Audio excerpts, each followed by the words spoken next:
नमस्कार, मैं हूं शिवा पुरोहित और आप हैं इस वक्त सागर टीवी न्यूज के साथ। कहते हैं राजनीति में ज्यादा दिन दुश्मनी और दोस्ती नहीं होती। यहां दोस्ती का तो नहीं, लेकिन दुश्मनी बड़ी लंबी और गहरी होती दिखाई दे रही है। तमाम कोशिशों के बाद भी मन की कड़वाहट कम होने का नाम नहीं ले रही है, उल्टा रह रहकर बाहर भी आ रही है। जी हां, हम बात कर रहे हैं गोविंद सिंह राजपूत और उनकी पार्टी के 3 नेताओं की, या यूं कहें उनके 3 प्रतिद्वंदियों की, जो फिलहाल उनके साथ खड़े नहीं दिखाई दे रहे हैं।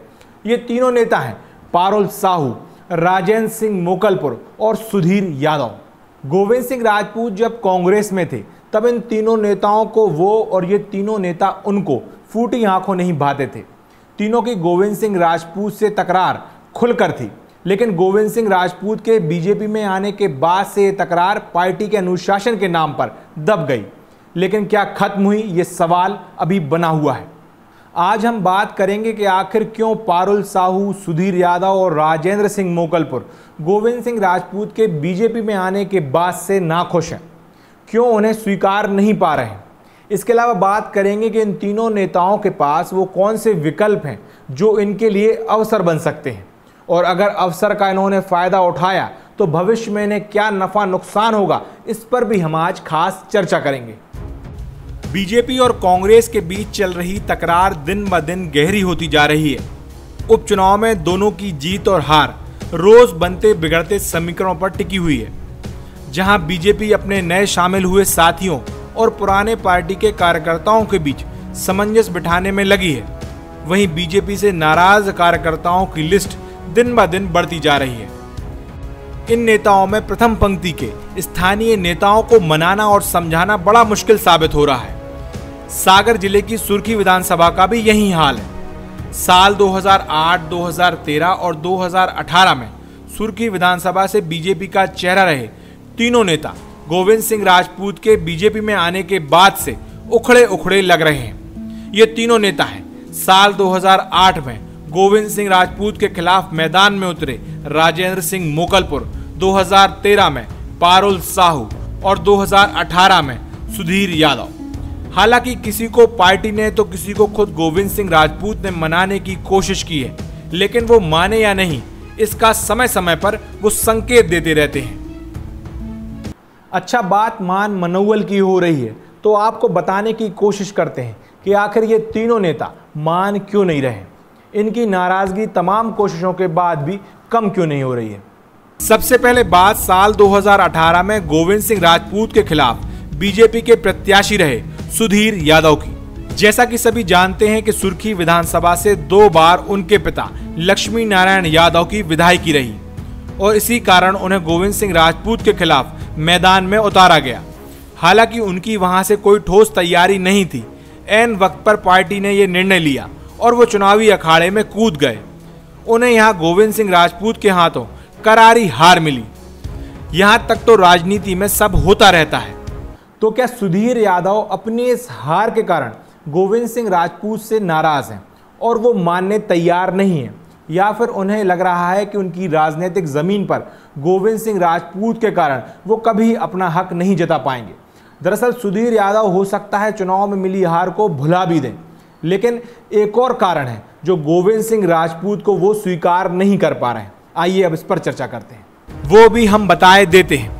गोविंद सिंह राजपूत को करीब से जानने वाले जानते हैं कि उनकी राजनीति आक्रामक है।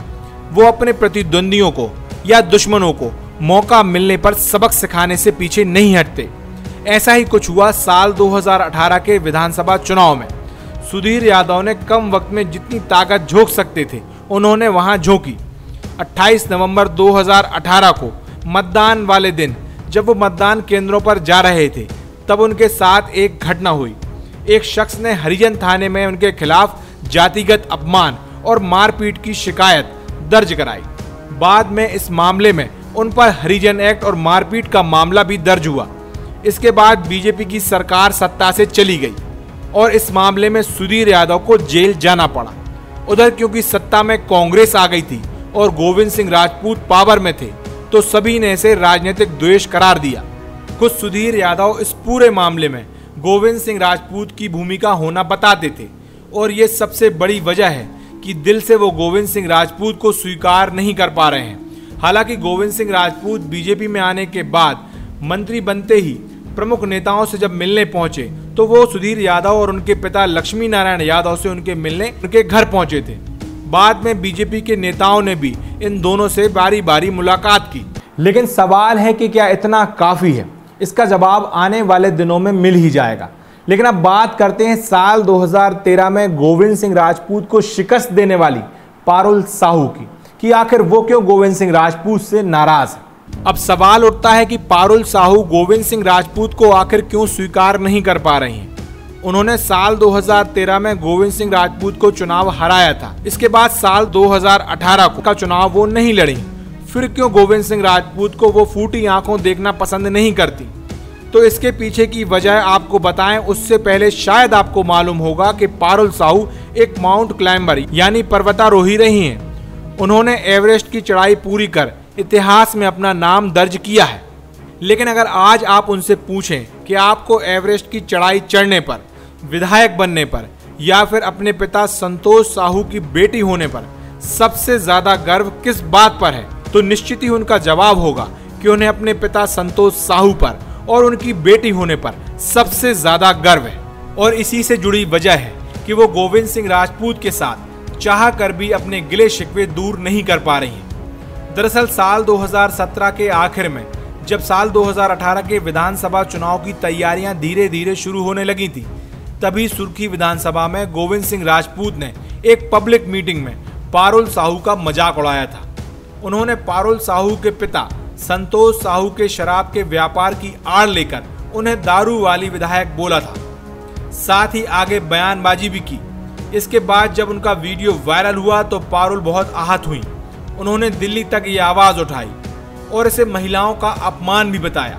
लेकिन महिलाओं के अपमान से ज्यादा उन्हें अपने पिता का अपमान महसूस हुआ और इसी एक वजह के कारण पारुल साहू गोविंद सिंह राजपूत को माफ नहीं कर पा रही हैं। हालांकि अंदर खाने की खबर है कि पारुल साहू को मनाने की बीजेपी लगातार कोशिश कर रही है। पारुल साहू के बाद आखिर में बात करेंगे राजेंद्र सिंह मोकलपुर की। आपने सौदागर फिल्म का सुपरहिट गाना इमली का बूटा बेरी का बेर जरूर सुना होगा। इस गाने में एक लाइन और है, इस जंगल में हम दो शेर।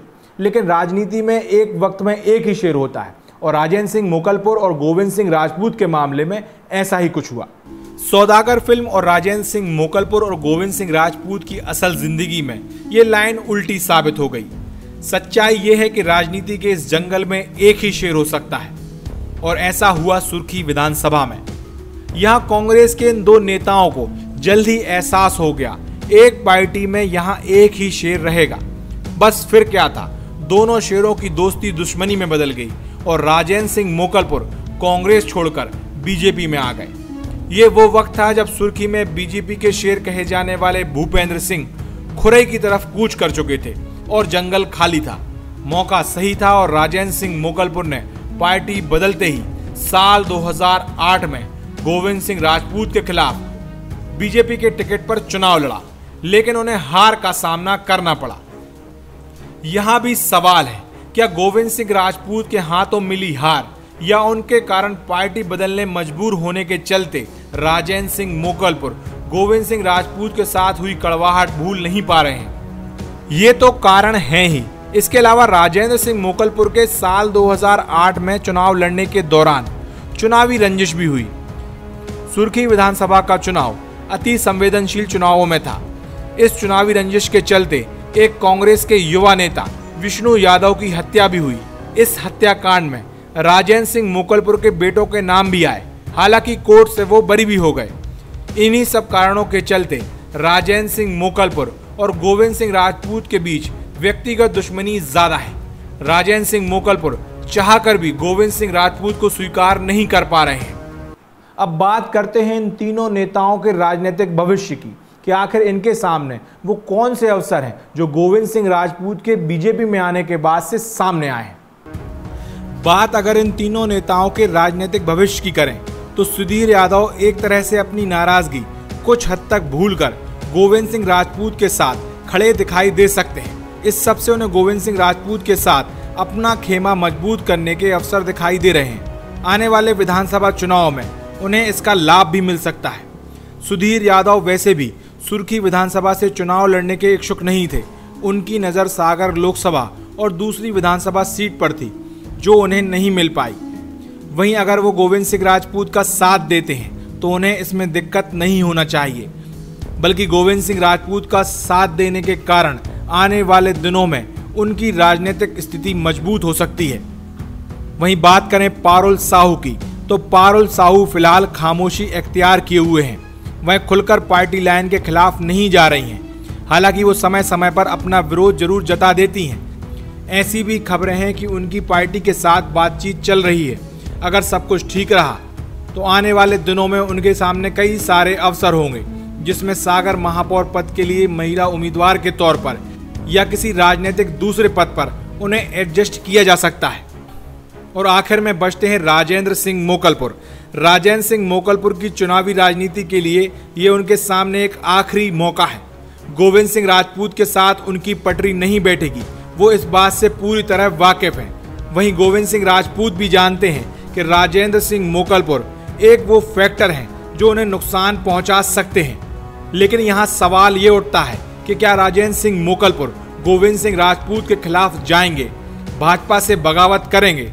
क्योंकि अगर ऐसा होता है तो कांग्रेस उन्हें सुर्खी विधानसभा से मौका दे सकती है। राजनीतिक गलियारों में ऐसी चर्चाएं भी हैं। हालांकि फिलहाल इस पर कुछ भी नहीं कहा जा सकता। अगर राजेंद्र सिंह मोकलपुर अपनी आखिरी पारी में इस विकल्प पर विचार करेंगे तो उनके सामने यह अवसर है, और अगर ऐसा नहीं करेंगे तो उन्हें भाजपा में ही कहीं एडजस्ट किया जाएगा, जिसमें मंडी में उनकी सत्ता कायम रहे। वो इस पर भी सहमत हो सकते हैं। तो ये थी हमारी खास पेशकश, जिसमें हमने बात की कि गोविंद सिंह राजपूत के बीजेपी में आने के बाद से नाखुश चल रहे 3 नेता राजेंद्र सिंह मोकलपुर, सुधीर यादव और पारुल साहू के बीच आखिर वो कौन सी दुश्मनी थी जिस कारण इन तीनों की पटरी नहीं बैठ पा रही है। आने वाले दिनों में ऐसी ही तमाम खबरें लेकर हम आपके बीच आते रहेंगे। तब तक के लिए मुझे दीजिए इजाज़त। नमस्कार।